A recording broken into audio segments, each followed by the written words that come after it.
it was great, and you know, this is a treat. I know you'll agree. Any farmers in the audience at all? Farmers, okay, great. Excellent. Okay. Anybody in the dairy industry or food industry? Okay. Excellent. Good. Okay. Anybody who eats? Great. Now you're all farmers. Yeah, great. Well, again, Kristin, thank you for coming. Usually what we do with the panel discussion is introduce yourself, and if you want to just say something beyond what the movie said, and any updates or anything like that, we'd love to hear from you. And then each of you as well, just name and any updates, because I know there were some little updates there, but you know, we'd be eager to know more as well. And then usually what we do, or if you want to add anything beyond what was said in the movie. And then usually what we do is just throw it right out to the audience, because I'm sure they're eager to ask you questions as well. So yeah. So Kristin, I guess we'll start with you. Yep. I'm Kristin McCanty. I directed the movie, and thank you so much for coming. I live in Concord, Massachusetts, so I'm really happy that I could be here to answer any questions that you have and to have a discussion. My husband's cousin is actually a health inspector in New Hampshire. She works in Concord, and she's seen the movie. And she tells me that the health inspectors are really trying to work with the farmers to make sure that these kinds of things don't happen in New Hampshire. And I hope that's true. And when I just dropped my daughter off at camp a few weeks ago, I was driving down the roads and I saw, you know, raw milk for sale right in the stores. So you have a very unique state here, you know, what you need to try to do is to keep this. Because, I mean, the update, I have a bunch of updates. James and Sharon that you just saw, the very last raid, James is in jail right now, and he's not going to get out, but that's a whole other story until after his trial date. But he's being charged by the FDA for a felony. The felony is conspiracy. The conspiracy is selling raw milk, which is legal in California, but is a misdemeanor, even if they're talking about bringing raw milk over state lines. And most of the other people are operating in different ways, so, but everybody's happy, and Linda can talk to you more about that later, Linda and Tim. But, no, I just lost my train of thought. But, anyway, so what you need to do here in New Hampshire is just hopefully keep what you have, because that's what I was going to say. So I know that the FDA is having monthly meetings with health inspectors all across the United States called Healthy People 2020.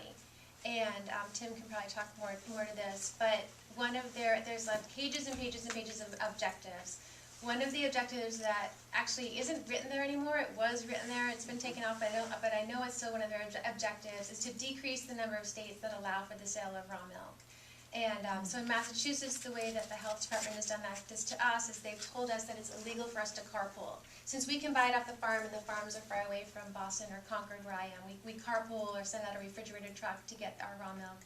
And they've told us that it's illegal for us to carpool, just to make it hard for us. So we got a cow and we milked it on the common and protested and told our commissioner of the agriculture department that we will not stop carpooling, that we need it to get our milk, and this is unfair and unjust.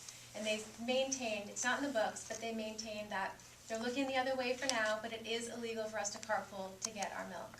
So right now, the health inspectors see our milk coming into the refrigerator, they're like, we're looking the other way, but at any time they could start cracking down on our milk buying clubs, and so we're hoping that that doesn't happen. So hopefully you can keep your milk in the stores in New Hampshire. That's it. Thanks. I'm Linda Felice from Warren, Vermont, and you saw part of our story in the movie.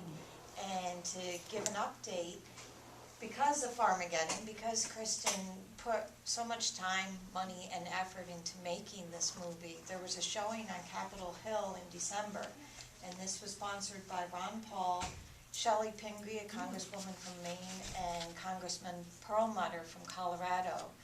And at that showing, a man called from the Iowa radio station, and during the interview that I had, a USDA whistleblower came forward, and he said, I was responsible for the sheep when they came out to Ames, Iowa to be killed, and there was nothing wrong with the sheep, and USDA knew it, and they used the sheep to get $450 million from Congress to upgrade their laboratory facilities.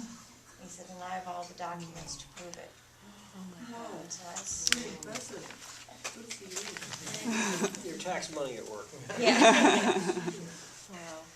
I'm Larry Falaise, and I just want to say that it's really important that everyone see this film, because I think most Americans have no idea that this sort of thing happens in the United States, and if you tell them, they don't believe it. And so I think it's important to see it. So spread the word as much as you can, and I think that's the most powerful thing you can do, other than buy food from your local farmers. Thank you. Tim? I'm Tim Whiteman. I'm an old-timer to the raw milk. Our farm was challenged on the original cow share way back in 2000. It wasn't covered because it was basically old news by the time Kristin started working. I There's had no plenty. footage, sorry. Oh yeah, it's okay. You got plenty of footage. But essentially, we were the first one to get challenged because I went to the state thinking, well, the government people are there to help me. And I asked, how do we make this raw milk happen? Oh, yes, you can do it with share. We found in the internal documents after a 5-year struggle, and we eventually won the battle but lost the war, I guess you could say. The reason why I now live in New Hampshire, one of the reasons. Basically, we found out that they intended the cow share to serve maybe 18 families. When we got to 186, they pretty much freaked out.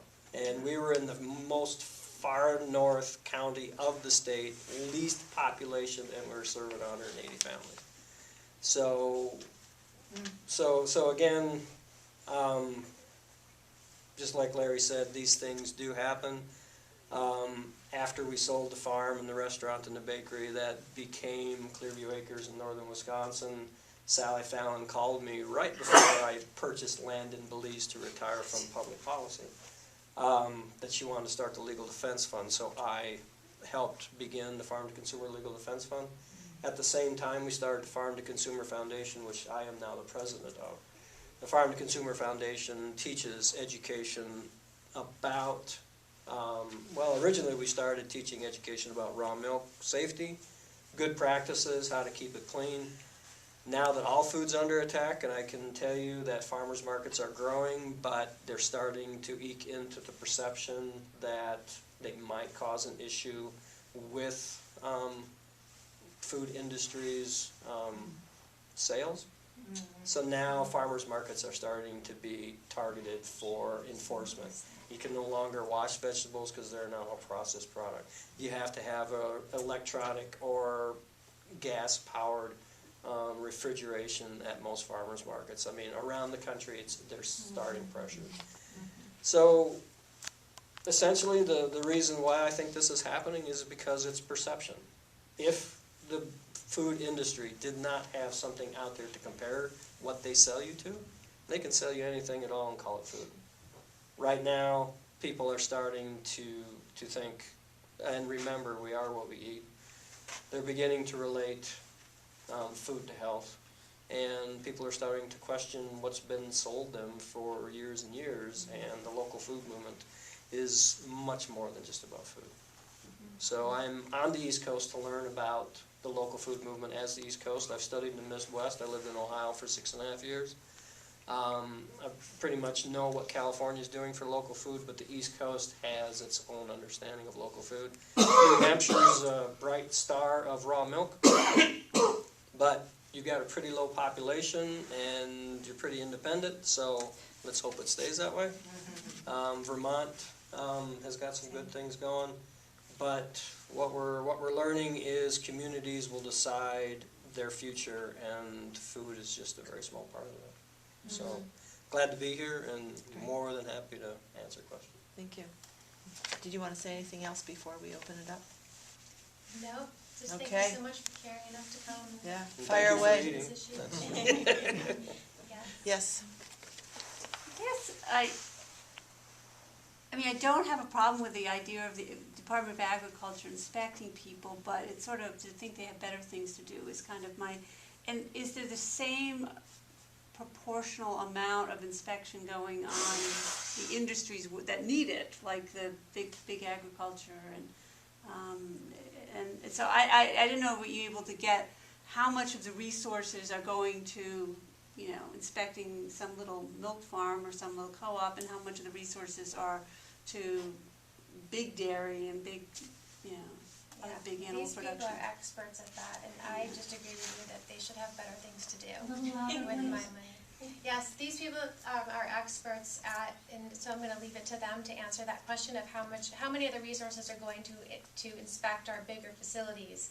But I agree with her that I think that they should have better things to do than spy on our sheep farmers and raid our Amish farmers. But do you want to answer the question? Yeah, anybody know the stats on that? I don't have the stat. Like I mentioned in the movie, USDA spent $1 million in the monitoring of us, and that was only for the guys to watch us. This has been a battle, started in 1998. We were in court with them until 2010? 9, I think. 2009?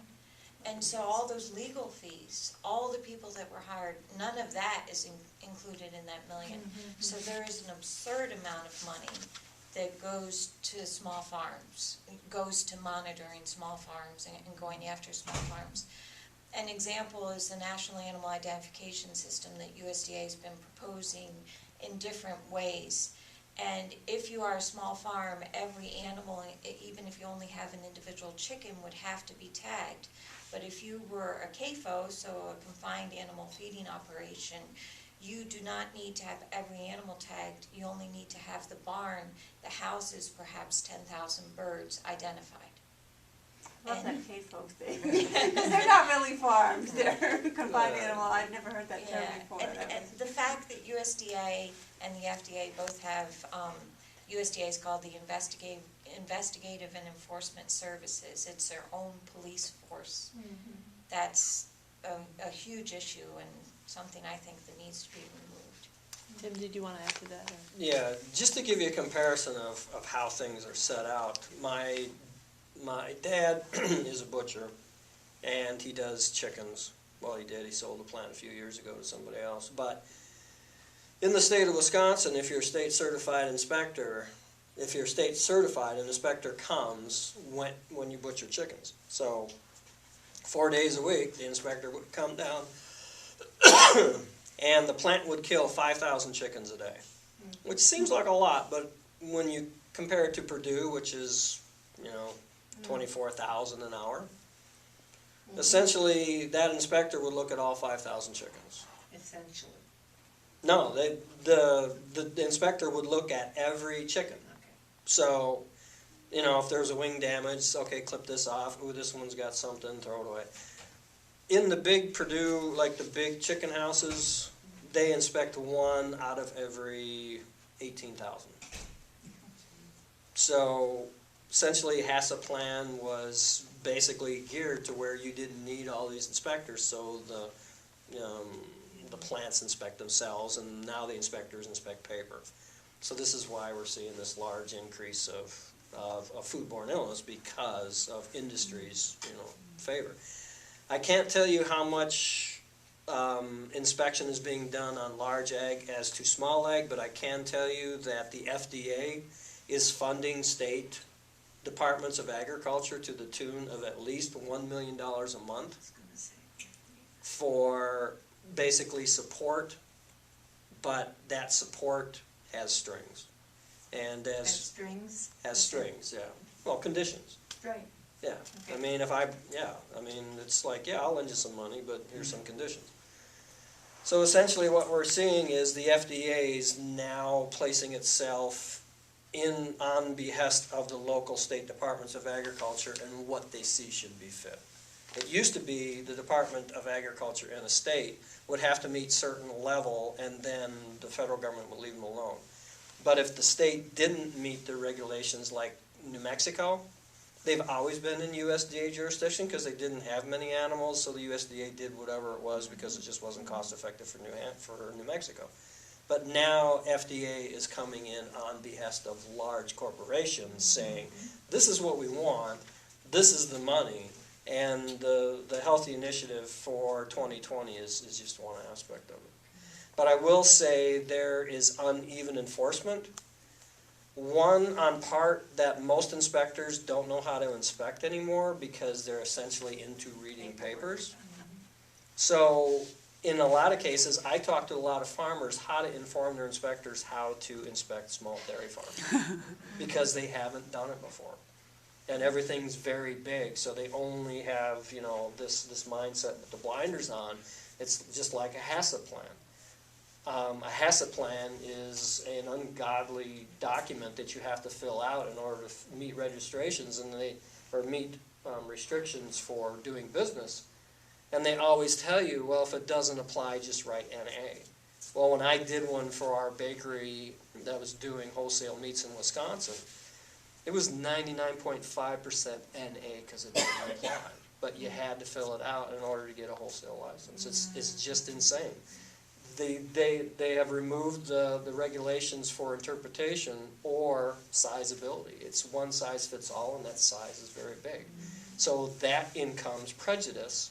And then you have power trips, which we don't have to get into. No, we all know what that is. Yeah. Or we think we do. I just wanted to add, just in the last week, USDA announced that they're reducing the amount of poultry inspection. They're reducing the number of inspectors and trying to increase throughput in these big slaughter operations. So, you know, I guess that means that all problems have been solved, so they don't have to worry about it Yeah, anymore. and foodborne illnesses has dropped, correct? You know, to me, the thing that is really glaring is, if you look at foodborne illness, what is the thing you constantly hear about, you know, I don't know how many times a year, is ground beef. And is USDA doing anything to make sure that that ground beef is cleaner? I don't see anything. Well, So they got a lot of research on how to ammoniate it. Irradiate it. They're actually using, they had a big test to use raw milk to kill E. coli. So what's the big problem with raw milk if they're using it to kill E. coli? Yeah, it's a mess. It's gotten too big. Yeah. So. Yes, in the back. What is it that we can do? I live in New Hampshire. I care about all these food things which I've worked on in different ways in years past. Are there things specifically that we can do as just ordinary citizens in the state to try and correct some of these problems? Buy from your local farmer. Number What? one, yeah. Buy from your local farmer. The more money we put into farmers' hands, the more we take away from the corporations and the stronger you make your local Yeah, agriculture. I usually go to farmers Yeah. markets and get from them. But are there other things? Well, definitely make sure that your legislator has your ear to make sure that you know, that they know that you support the local farmers, that you support raw milk, and let them know about this issue. Show, I don't know, I've been just handing the movie out. It's actually available online for just a couple dollars. And, you know, I've just been handing the movie out to legislators too, to get them to watch it. They've been screening it on Capitol Hill. A lot of them just don't know about these issues, and they have in their mind food safety. We have to do something about food safety, and they don't know how. They And don't so know what they're it means. cracking down on this. So they're just going to the small, right? So they're just going to the small farmer, and they think that food should be made in a lab, and they think that the farms are dirty, and it's, you know, there's a big education curve. So that's what you can do. Just if your farmers, if there's legislation going on in New Hampshire, and I don't know if there is any, because you guys seem so great, but if there is, just keep a watch on it. And also, there's the other thing that you can do is Ron Paul in Congress introduced the bill to allow for the sale of raw milk over state lines. That could, we don't need that, if luckily in New Hampshire and Massachusetts, but for the states where it's illegal, it's very helpful for them to be able to go in another state, bring it over. The FDA did make a statement saying that at this time they have no intention of prosecuting individuals that are going over state lines and bringing it back for their own consumption. However, they said at this time, and they're going after the producers that are allowing their milk to go over state lines. So it doesn't matter. So you can tell your legislators to in Congress, it's Representative Shelley Pingree, Representative Ron Perlmutter. I think that there's 5 Democratic Congress people that have signed on with Ron Paul's bill to allow for the sale of raw milk over state lines. In the Senate, it seems to be more the Republicans are signing on, but right now Rand Paul introduced it. He doesn't have a lot of support, but I think a couple Republican senators told me that they're looking at it. I wish it could cross over in the House and the Senate, but if you can just call your senators, your representatives, and let them know that you care about this issue. You can tell Shelley Pingree, Rand Paul, Ron Paul, they've been passing it out on Capitol Hill. They've been passing out the movie, and I'd be more than happy to supply your representatives and senators with the movie that's also. good. Okay, And great. so it's there, they can ask them, they can talk to them about the issue, and so that's one thing that you could do. So do you have other suggestions? Yep. One thing to remember, if we blaze the way, politicians will follow. So, one, keep eating. That helps. Decide where you're going to spend your money, just like Linda said, because if we feed the monster, it's only going to come back and bite us. But second, we as a society are beginning to question, how are we going to look at the future? And through this recession and through whatever you want to call it, depression, time of reflection, people are deciding what's important. And when you peel away the second homes and the toys and all the things we've been told we need to do in order to build an economy, food becomes pretty important. Right. So the great thing about food is it brings us around the table. And we need to start having conversations again. And that's what's happening at farmers markets. That's what's happening with families. That's what's happening with neighbors. That's what's happening between consumers and producers. We're talking. Would they say we're a connected society with all this technology when actually they're finding out we're more isolated than we've ever been before? So really what it is just talking. I know it's a scary thing. It's something your government doesn't want you to do. But if we just begin to talk and don't feel that it's so out of whack, because most people won't talk about it because they think they're weird, so as soon as you find somebody that you're weird with, it becomes normal. And that's the trend we're seeing. I mean, things are really changing fast. Great. I haven't had a glass of milk Louder, please. I haven't had a glass of milk in probably 15 years. Mm-hmm. And my daughter has been saying to me for a few weeks or maybe a month now, she's wanted to try raw milk. And we just happen to be visiting here. We don't live here. We live in Massachusetts. We just by a fluke of whatever circumstance, Well, we there's end no up at the fluke. natural food store next door, and my daughter goes, "Mom, they have raw milk!" And we bought a big bottle of raw milk and a dinner. Well, it was big for 3 people. And I had my first glass That's what they all say. of milk. Then I had, because I've always had a stomach problem, and I'm feeling great right now. I just did this, and I'm just really tickled about it. But I guess what I'd like to say is I'm thinking about my kids, and it's like, where is their future in this? That's one thing. I have so many things I'd like to ask you. The other thing is, are you doing more with your production and other kinds of features? Or is this just sort of a No one-shot more deal? films, no. We were just talking about that. No, I'm just really hoping that this one can make a difference. So this has just been a 24/7 job, really. I've just been doing interviews and traveling going to as many screenings as I can, and I don't know, I try to do so. I'm just really trying to make a difference and stop these raids. I mean, the other thing that, I don't know, maybe because it's like I'm not really hooked into it. She was the one that started it on me. But it's like, I'd like to just know where you can pick it up. In Massachusetts? Where Yeah. are you in Massachusetts? Chatham. On the Cape? Yeah. I think that they have a raw milk farm. Yeah, I think there's a that farm they out have in one in Cape. Falmouth. Really? Yep. Yeah. For everybody here, go to realmilk.com. Yeah. Okay. And it'll list where it is. If you don't find it close to you, go to the Weston A. Price Foundation, and any chapter that's close to you has to have milk. There's like Has 5 what? on Martha's Vineyard. Weston A. Price. Well, that's not exactly close. I know. But I believe that there's one in the Cape too, so yeah. But just- realmilk.com. Yeah. And it will tell you all of the real milk farms. And then, if you don't find one there, contact me. You can just, Kristin Yeah, the at other thing that I was thinking was that FARMAGEDDON.com. I'd love to have your contact information, because there are people down on Cape Cod that would love to have this kind of presentation. Great. and so, Yeah. I mean, in libraries. close You have the enough for me. website, and what's your website then? Yep, FARMAGEDDONMovie.com. I need to have that probably written So down. I know, I wish I had my card. We could write it down some other place. All right. Just some caution about raw milk for those wanting to go into it. It is a live product, and most of the food that people eat, and I don't know your diet, and we won't have to get into it, but ease into it, because it will change your system. And I consult with farmers all over the country and consumer groups, and in the early days, like 5 or 6 years ago, 10 years ago now, I had groups calling around from the country saying, we had 25 people found a source of raw milk, and we all went there and we brought a whole bunch home, and now everybody's like sick. But we can't find anything. I said, well, how much did you drink? Well, we took home like 4 gallons apiece and it was gone in 3 days. Well, that's a little bit like a sailor coming to port. You gotta kind of move into it slowly. And if you haven't done anything live like sauerkrauts or your fermented vegetables or yogurt, start moving into that, and then the raw milk. I've been eating yogurt more than. Okay, now you're getting on the right direction. But ease into it.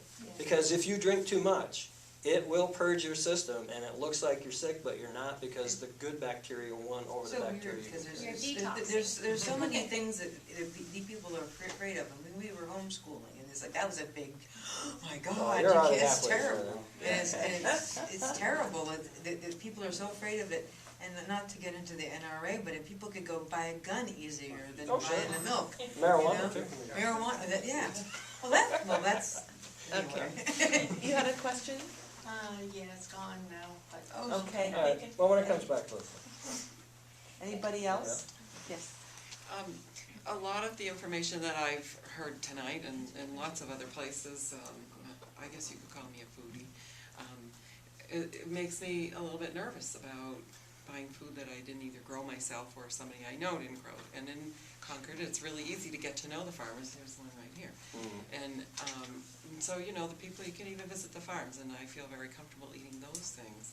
But I don't eat anything else. I do sometimes, like if I'm in Boston and there's a dinner party, I'll eat what they have if I know the people. But, so I've kind of come to a more of a plant-based diet as a result.